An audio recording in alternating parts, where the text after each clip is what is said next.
आज आपण बनवतोय मस्त आंबट गोड चटपटीत रसरशीत खुसखुशीत अशी संत्रा बर्फी. तर संत्रा बर्फी करण्यासाठी शक्यतो ही नागपुरी संत्रीच वापरायची. ते किनवा ऑरेंज वापरू नका, यानेच ती खरी चव आपल्याला मिळते. बाजारात तशी संत्रा बर्फी मिळते, पण आर्टिफिशियल फ्लेवर वगैरे घातलेले असतात.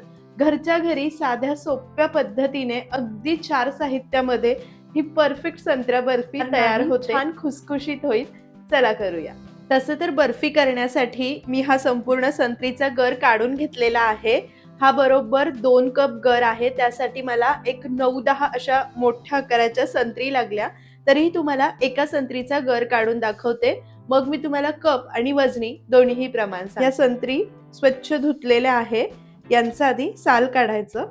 लागेल तितकं मी काढलेलं आहे, पण तुम्हाला एका संत्रीचं मी काढून दाखवते. पहा, या पद्धतीने याचा हा पांढरट भाग निघेल तसा काढून घ्यायचा आहे आणि याच्या पाकळ्या मोकळ्या करायच्या. काय करायचं, एखादी कात्री घ्यायची आणि या पद्धतीने हे वरचं कट करून घ्यायचं. म्हणजे याची वरची स्किन जी साल आहे ती आणि बिया सहज निघतात. थोडीफार साल चुकून राहिली तरी चालेल, पण बी राहू देऊ नका. या पद्धतीने आता ही जी साल आहे ना, ही वरची स्किन ही काढून टाकायची. आपल्याला निघेल तितकी तुम्ही शक्य होईल तितकी काढा. फक्त बी पूर्ण काढायची, बी यामध्ये राहू द्यायची नाही. हे अगदी भरभर होतं. आपण करायला बसलो का आधी संत्रीचे साल काढून घ्यायचे, मग पाकळ्या मोकळ्या करून घ्यायच्या आणि त्यानंतर कैचीने कट करून तुम्ही ही काढून घेऊ शकता असं. तर मंडळी, संपूर्ण संत्र्याचे गर काढून झालेले आहे. आता मी तुम्हाला प्रमाण सांगते. माझ्याकडे हा 240 ml चा कप सेट आहे. याने मी मोजते किंवा मग वजनीही सांगते. इथे या कपने गच्च भरून 2 कप हा संत्र्याचा गर आहे. वजनी अर्धा किलो. सारख्याच कपने मोजून 1 कप आणि पाव कप म्हणजे 1.25 कप डेसिकेटेड कोकोनट आहे. वजनी 100 ग्राम.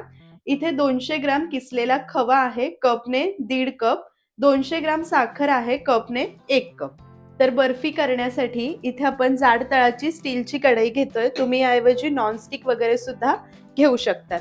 आता बर्फी करायला सुरुवात करण्याआधी ज्या भांड्यामध्ये आपल्याला ही संत्रा बर्फी सेट करायची आहे, त्यामध्ये थोडंसं तूप आणि बटर पेपर मी लावून घेतलेला आहे.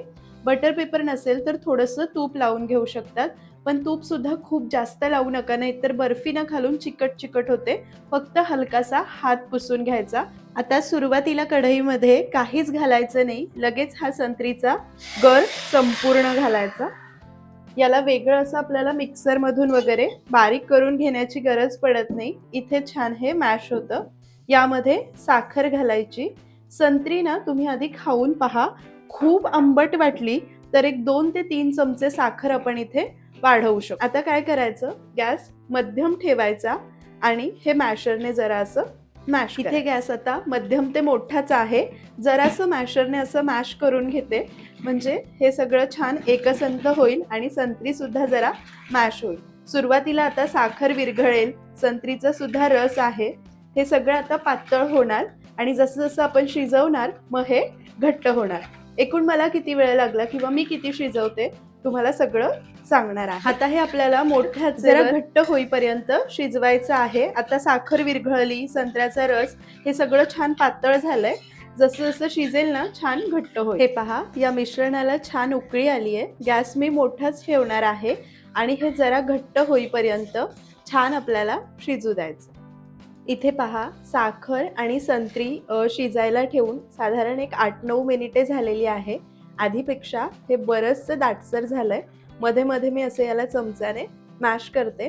अजून एक 4 ते 5 मिनिटे आपण याला शिजवून घेऊया. साधारण 15-16 मिनिटे सुरुवातीपासून शिजवायचं. मी यामध्ये थोडासा ऑरेंज फूड कलर घालणार आहे, जो पूर्णपणे ऐच्छिक आहे, पण अगदी बाजारात मिळते तसाचा तसा बर्फीचा रंग यावा म्हणून मी थोडासा ऑरेंज फूड कलर घातलाय. अजून एक 4 ते 5 मिनिटे शिजवून घेऊ. मस्त असा सुगंध येतोय आत्ताच आणि हे बरंचसं दाटसर झालेलं आहे.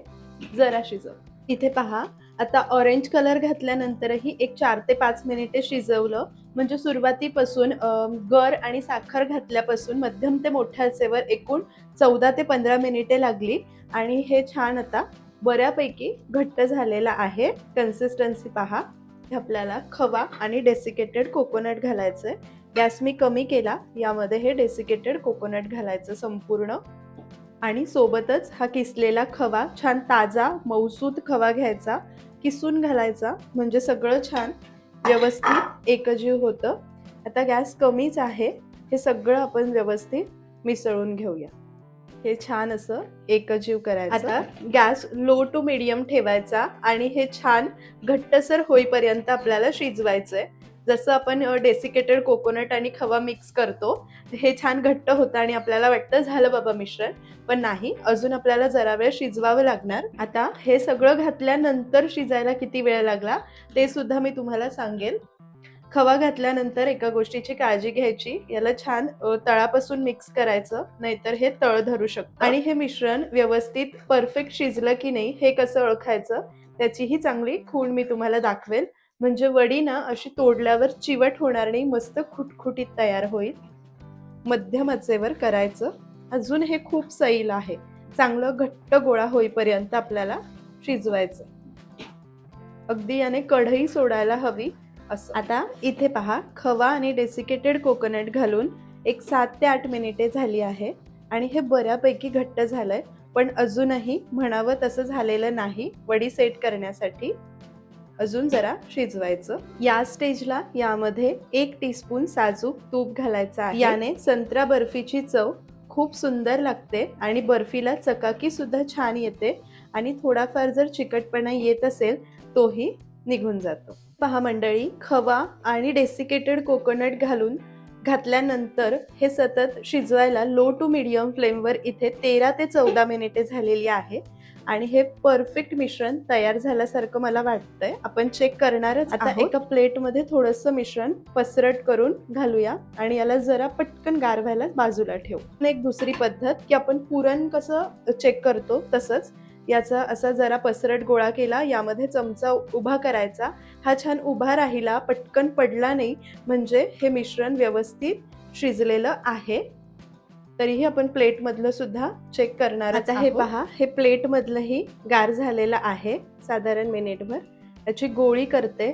परफेक्ट अशी गोळी होते, अजिबात ओलसर चिकट वगैरे काहीच नाहीये आणि मऊ मऊ सुद्धा नाहीये. परफेक्ट हे मिश्रण शिजलंय. यापेक्षा जास्तही शिजवू नका, नाहीतर मग याचा रंग काळपट होईल. आता ही वडी सेट करायची आहे, तर ना हे मिश्रण आपण काढून घेऊ. परफेक्ट. हे मी काढत नाही अगदी तळाचं, ते जरासं लालसर झालं कॅमेरा वडी सेट करण्यासाठी सेट करेपर्यंत. आणि हे आपल्याला छान असं थापून घ्यायचंय. खूप जास्त पातळही करायची नाही, साधारण 1 सेंटीमीटर जाडीची ही बर्फी असावी, म्हणजे खायलाही छान लागते, दिसायलाही सुंदर दिसते. तुमच्याकडे स्पॅच्युला नसेल काहीच हरकत नाही, वाटीच्या मागच्या बाजूला तूप लावून घ्यायचं आणि त्यानेही एकसारखी करून घ्यायची. तर मिश्रण दाबून सेट करून घेते. तुमच्याकडे असा चौकोनी टीन किंवा ट्रे नसेल आणि चौकोनीच आकार करायची इच्छा असेल, काहीच हरकत नाही, ताटामध्ये तूप लावायचं आणि आतल्या बाजूला चौकोनीच अशा आकारामध्ये सेट करून घ्यायचं. गार्निशिंगसाठी मी यावर छान असे थोडेसे पिस्त्याचे काप घालते. ऐच्छिक आहे, तुम्हाला जसं सजवायचं, नसेल सजवायचं, नाही सजवलं तरीही चालेल, पण ऑरेंज बर्फीवर हे छान वाटतात. आणि थोडेसे वाटीने दाबून देऊ. तुमच्याकडे एडिबल सिल्वर वर्क असेल तो तुम्ही लावला तरीही चालेल. तर इथे आपली मस्त ही बर्फी तयार आहे, म्हणजे संपूर्ण मिश्रण तयार आहे. कट करण्याआधी आपल्याला हिला सेट करावी लागते. तर रूम टेम्परेचरला 1.5 ते 2 तास आपल्याला हिला अशीच बाजूला ठेवून द्यायची. ही गार होते आणि छान सेट होते. तुम्हाला हवं तर ही बर्फी कोमट झाली की मग तुम्ही फ्रीजमध्ये तासभर ठेवूनही याला सेट करू शकतात. फक्त गरम गरम असताना फ्रीजमध्ये ठेवू नका, नंतर बर्फीला पाणी सुटतं. संपूर्ण अशी रूम टेम्परेचरला आली अर्धा 1 तासात की मग तुम्ही फ्रीजमध्ये ठेवू शकतात. पण मी अशीच बाहेर रूम टेम्परेचरला 1-2 तास हिला सेट होण्यासाठी ठेवून देणार आहे. तर मंडळी, साधारण 1.5 पावणे 2 तास ही बर्फी मी छान सेट केली, मस्त सेट झालेली आहे. कट करूया. आता ताटात केली असेल तर तिथेच कट करायची, पण टीन आहे ना, तर मी या पद्धतीने हिला डायरेक्ट काढून घेते बाहेर आणि मग आपण गार्निशिंगसाठी ना इथे माझ्याकडे सिल्वर एडिबल वर्क आहे, तो मी लावते. आधी लावून घेतला तरीही चालेल, तर थोडा हाताने लावून घेते, जेणेकरून तो एकत्रच सगळीकडे असा बसणार नाही, नाहीतर ते एकाच जागेवर भरपूर लागलं जाईल. आता आपण कट करून घेऊया. तुम्हाला किती लहान मोठी बर्फी हवी आहे त्यानुसार कट करून घ्या. आणि इथे सुद्धा तशीच. इतकी सुंदर झाली ना मंडळी. बऱ्याच वेळेला तुम्ही पाहिली असेल चिवट होते, पण आपली तशी झालेली नाही. आणि ही अजून एक 2-3 तास हवेशीर राहिली ना, अजून खुटखुटीत होणार.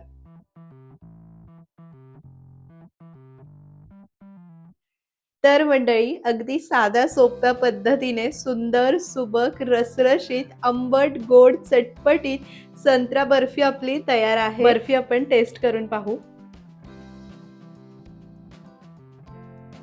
तुम्हाला आजची रेसिपी कशी वाटली मला कमेंट करून कळवायला अजिबात विसरू नका. तुम्ही सुद्धा ही संत्रा बर्फीची रेसिपी जरूर ट्राय करा. तुम्ही याआधी कधी केलेली आहे का ते सुद्धा सांगा. आजची रेसिपी आवडली असेल तर लाईक करा, चॅनलवर नवीन असाल तर सबस्क्राईब करा आणि फेसबुकवर पाहत असाल तर फॉलो जरूर करा.